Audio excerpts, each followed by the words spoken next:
কচুৱাত আৰক্ষী আৰু গাঁওৰক্ষী বাহিনীৰ যৌথ অভিযান ১৭ বছৰীয়া কিশোৰসহ আটক এক ড্ৰাগছ সৰবৰাহকাৰী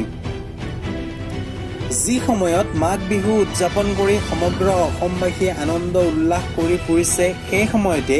এক গোপন সূত্ৰৰ পম খেদি কচুৱা থানাৰ অন্তৰ্গত জুৰিৰপাৰ আৰু ফাকলিত এই অভিযান চলে আৰক্ষী আৰু গাঁওৰক্ষী বাহিনীৰ এই অভিযানত ৪০টা ড্ৰাগছ ভৰ্তি কণ্টেইনাৰ আৰু চাবোনৰ বাকচ জব্দ কৰিবলৈ সক্ষম হয় আৰক্ষীৰ দলটোৱে এই যৌথ অভিযানত কচুৱা অঞ্চলৰ কুখ্যাত ড্ৰাগছ সৰবৰাহকাৰী আব্দুল মজিদ আৰু এটি ১৭ বছৰীয়া কিশোৰক আটক কৰি তদন্ত অব্যাহত ৰাখিছে আৰক্ষী দলটোৱে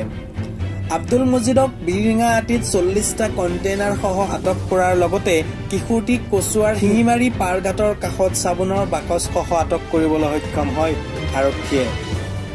কিশোৰটোৱে ড্ৰাগছ সৰবৰাহকাৰীৰ হৈ চোৰাংচোৱা হিচাপে কাম কৰা বুলি আৰক্ষীৰ সূত্ৰত প্ৰকাশ কৰিছে এক গুৰুত্বপূৰ্ণ খবৰ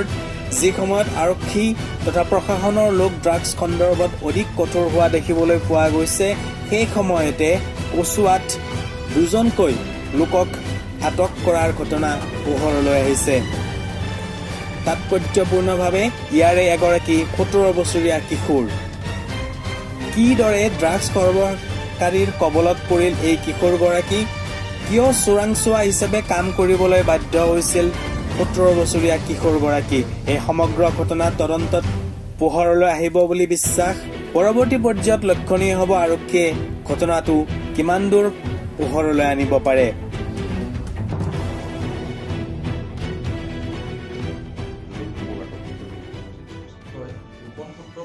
আমি আবেলি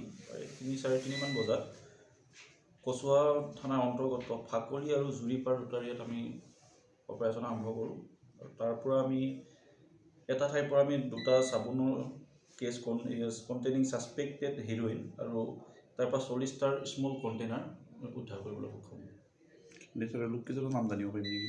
লোককেইজন এজন হৈছে আব্দুল মজিদ ফাকলি আৰু এজন আছে আমাৰ সোধপোছ চলি আছে বাৰু এইজনৰ নাম আপুনি আপোনাক জনাম হয় ছাৰ এইজন মাইনৰ নেকি ছাৰ এজনৰ কোৱা মতে তেখেতে ১৭ বছৰ বুলি কৈছে তেওঁ হয় কিন্তু আমি চাৰ্টিফিকেট চাই ল'ম এতিয়া গাঁওৰক্ষী আছিল নেকি আপোনালোকৰ গাঁওৰক্ষী আৰু আমাৰ গোপন সূত্ৰৰ ভিতৰত আমি কচুৱাত অহাৰ আপোনাৰ প্ৰথমটো অপাৰেশ্যন হয় কচুৱাৰ অঞ্চলবাসীয়ে যিটো সহায় সহযোগিতা কৰিছে সেইমতে আমি দুষ্কৃতিকাৰীক ধৰিবলৈ সক্ষম হৈছোঁ এনেদৰে ৰাইজৰ পৰা সহায় সহযোগিতা পাম বুলি আশা কৰিছোঁ ইয়াৰ মূল্য কিমান মান হ'ব এতিয়া আনুমানিক আমি ক'ব নোৱাৰোঁ কচুৱা ৰিপৰ্ট বৰ্ণিল বাৰ্তা